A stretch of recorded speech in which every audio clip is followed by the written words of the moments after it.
Halo Sinekrip, balik lagi sama gue Rashid Hari. Ya, jadi kayak yang udah beberapa kali gue sebut ya di video-video sebelumnya, di tanggal 27 Februari itu film Indonesia saling bertarung kayak Royal Rumble, semuanya ngumpul jadi satu, terutama horor ya. Total tuh ada 4 film rilis, 3 diantaranya horor buat yang belum tahu, dan semuanya sih gue lihat horor-horor supernatural. Jadi kayak spesies yang sama diadu jadi satu.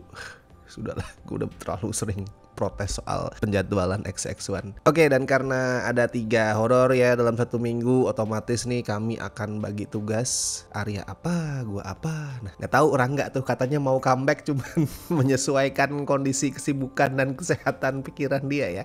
Jangan terlalu di-push dulu guys. Capek nonton horor kalau dapet yang nggak jelas tuh.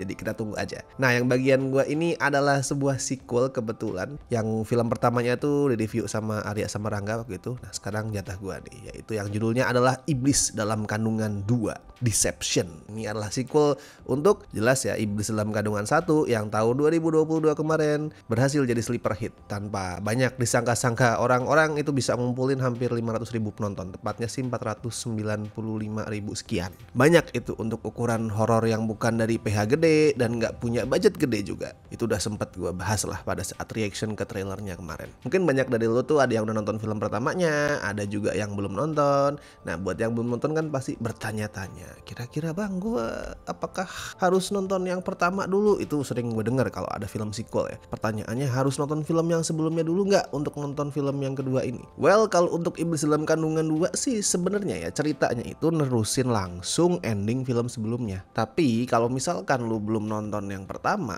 sebenarnya sih masih tetap bisa paham sama garis besar ceritanya ya. Mungkin beberapa detail tuh bakal miss otomatis. Soal si A itu siapa, si B itu siapa pasti. Tapi untuk paham detail garis besarnya, buat gue sih nggak perlu nonton yang pertama. Bukan apa-apa, soalnya Deception ini masih ada di formula horor lokal yang udah sering kita lihat gitu. Soal pemujaan iblis lah, soal tumbal, ya pengabdi setan gitu kurang lebih. Jadi tanpa harus nonton yang pertama pun, lu pasti tetap bisa paham ini arahnya kemana.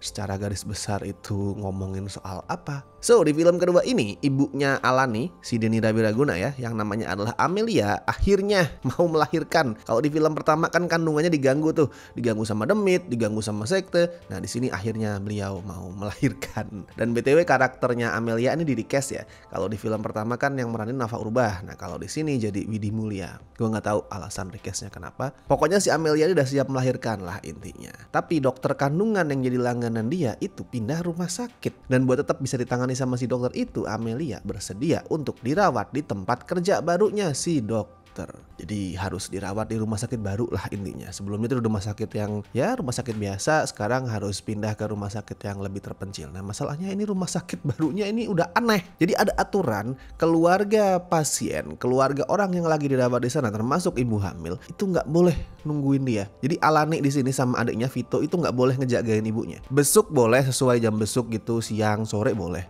Tapi nginep nggak boleh. Itu aneh loh. Bukan cuma rumah sakitnya yang aneh ya, karakternya juga aneh. I mean gini, setelah apa yang dialami di film pertama, ada demit, ada sekte, mengganggu kandungan dia, Amelia ini kayak nggak keberatan dan nggak curiga sama sekali ya soal rumah sakit itu. Dia nggak pikir, oh iya kandungan gue nih pernah terancam sebelumnya, ya udahlah sekarang gue pengen yang seaman mungkin. Orang normal kan gitu, bahkan cenderung parno mungkin ya, ditinggal sendirian mungkin takut. Ini Amelia nggak. Emaknya nih kayak, santai aja, emang kayak gitu kok aturannya, kata suster betul kok, ibu butuh istirahat. Iya, cuman kan aneh aturan itu. Dan susternya yang diperanin Dayu Wijanto kan serem banget tuh Bu Dayu tuh. Lu gak merasa sedikit pun ada kecurigaan kah Ibu Amelia terhadap suster itu? Dan ini di pelosok dan kelihatan agak-agak kumuh gitu rumah sakitnya. Ini gue agak lucu sih, pas masuk kamar tuh ya Amelia, pintu kamar dibuka, terus dia ngomong, wow, kamarnya cantik sekali. Tapi terus kemudian di kamera tuh kelihatan tuh saklar lampunya itu kelihatan udah bekarat, udah jelek banget, udah kotor. Cantik di mana, Bu? Tapi ya di luar kejanggalan-kejanggalan itu yang sayangnya sering kita temui ya di horor Indonesia. Gue ngeliat 30 menit pertamanya surprisingly not bad loh. Minimal itu bukan first act yang langsung berisik dari awal. Gue sempet ngitung dalam 30 menit pertama tuh filmnya cuman ngasih 2 jump scare. 2 jump scare itu pun salah satu diantaranya false alarm, bukan demit. Itu gue lumayan kaget. Gue udah expect ya ini kayaknya film beginian nih dari awal kuping gue bakal digedor dardor dardor. Ternyata enggak. Setengah jam pertamanya jump scare itu cuma 2. Salah satunya false alarm. Alias overall Iblis Dalam Kandungan 2 ini ternyata bukan horor yang 5 menit sekali ngasih jump scare. Itu gue sangat bersyukur. Gue duduk tuh alhamdulillah kuping gue sehat malam ini. Jadi fokusnya tuh lebih ke pembangunan atmosfer. Itu loh, treatmentnya mungkin agak mirip sama Saranjana. Saranjana kan juga gitu ya. Di awal tuh bener-bener atmosfer banget, mengeksplorasi mitologinya. Baru di belakang tuh jump scare-nya lumayan banyak. Ya ini mirip-mirip kayak gitu treatmentnya. Ya mungkin karena sutradaranya sama ya, sama-sama dibikin sama Johan Syah Jumberan. Itu kan sutradara Saranjana. Jadi treatmentnya nggak jauh beda lah. Habis lewat 30 menit. Oke, emang jump scare-nya rada nambah sih secara kuantitas ya, tapi nggak yang sebanyak itu juga kok. Lu jangan memikirkan kalau ini film yang wah dikit-dikit ada muka demit, nggak kok. Nggak sebanyak itu, masih dalam taraf normal kalau gue bilang. Terus ide ngagetinya tuh emang generik, ya udah sebatas dari nggak ada apa-apa ya hantunya store muka duar gitu. Generik, cuman nggak yang sampai terlalu berisik sama bikin kuping gue tuh budek. Pembuat film ini mau memperhatikan kesehatan telinga penonton minimal itu. Itulah poin utama yang bikin Deception buat gue udah unggul dibanding film pertamanya. Walaupun banyak juga scene yang draggy karena kan fokusnya tuh pengen ngebangun atmosfer ya, pengen memperlihatkan suasana. Nah, tapi daripada atmosfer yang kebangun, kesan yang muncul justru filmnya tuh draggy. Apalagi kalau nampilin karakternya tuh jalan di lorong, jalan di dekat kuburan lah, nyari sesuatu. Nah itu draggy banget, lama banget. Kayak seolah ada mindset, oke, untuk kebangun atmosfer lu harus ngelama-lamain. Tapi gue tetap bisa ngerasain niat baik dari pembuatnya sih, yang pengen bikin sequel yang punya peningkatan dari segi kualitas dibanding film sebelumnya. Itu gue ngerasain banget. Tapi pertanyaannya gini, apakah Iblis Dalam Kandungan 2 itu berhasil terhindar dari lubang-lubang penceritaan khas horor lokal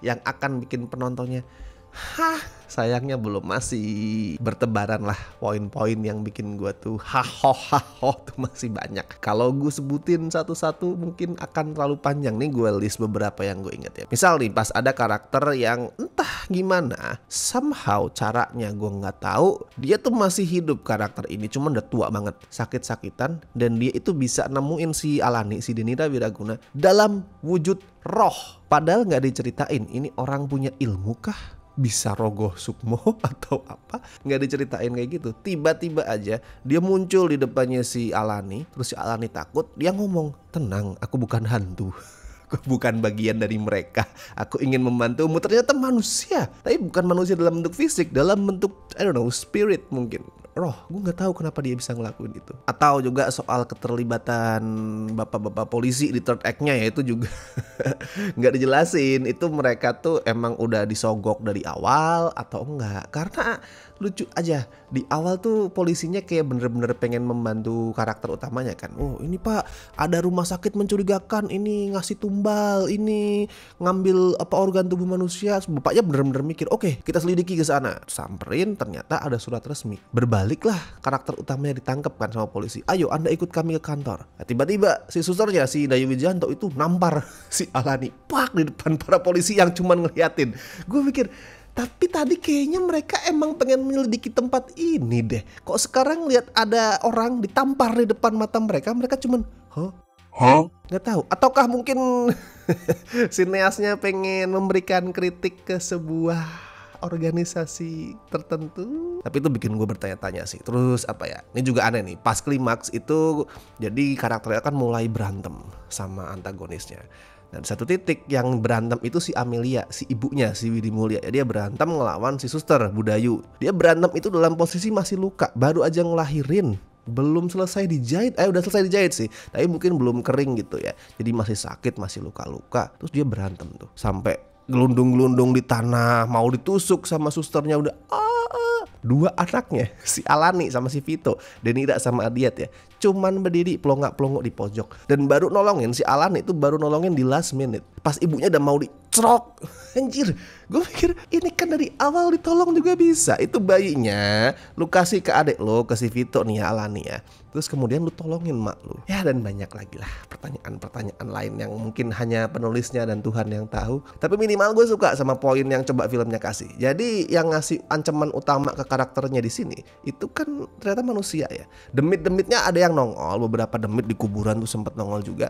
Tapi mereka nggak jahat. Mereka tuh muncul karena pengen ngebantu, pengen ngasih info dan segala macam. Jadi intinya film ini tuh mau ngomong kalau manusia itu bisa lebih serem, lebih berbahaya, lebih jahat daripada demit. Ya gue paham lah di saat filmnya tuh masih berusaha nampilin hantu karena ya mereka pengen memenuhi permintaan penonton awam. Karena sekali lagi penonton kita nonton horor nggak ada hantu, gatel-gatel. Jadi pasti di sini penulisnya mungkin kepikirannya ya udahlah nggak usah pakai hantu, mungkin pakai sekte-sekte aja. Tapi kalau nggak ada hantu nanti penontonnya marah-marah. Yaudah somehow masukin hantu. Ya itu gue bisa memaklumi lah tuntutan pasar. Tapi gue mengapresiasi intinya tidak banyak penampakan dan pengen ngasih lihat kalau manusia itu lebih serem daripada setan. Ya overall sebenarnya Iblis Dalam Kandungan 2 ini punya potensi dan jelas dibikin secara sungguh-sungguh ya. Bukan dibikin asal-asalan, emang pengen ngasih sequel yang lebih baik. Belum maksimal, yes, tapi niatan baik itu buat gue udah bikin filmnya layak lah kalau mau dikasih kesempatan. Jadi misalkan lu pengen nonton, gak apa-apa. Jangan berharap sesuatu yang luar biasa, jangan berharap sesuatu yang spesial, yang groundbreaking. Tapi kalau lu pengen ngeliat peningkatan dari film pertama, silakan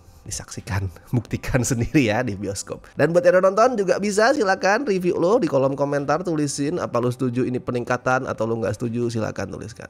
Isi juga reviewnya di scorefilm.com ya. Di situ terakhir gue cek kayaknya baru gue yang ngasih skor, jadi tolong silakan diisi juga di sana. Oke, dan buat teman-teman yang pengen join membership juga bisa join, silakan dicek dulu tiap tier itu benefitnya apa aja dan silakan dipilih sesuai dengan yang paling kalian butuhkan dan inginkan. And thank you so much buat teman-teman yang masih join sampai hari ini, terutama kalian-kalian ini dari tier Besti, La Familia, makasih banget. Tier Sobat walaupun gak ada di sini juga sangat-sangat terima kasih. Alright, dan gue Rashid Hari, sampai ketemu di review-review berikutnya.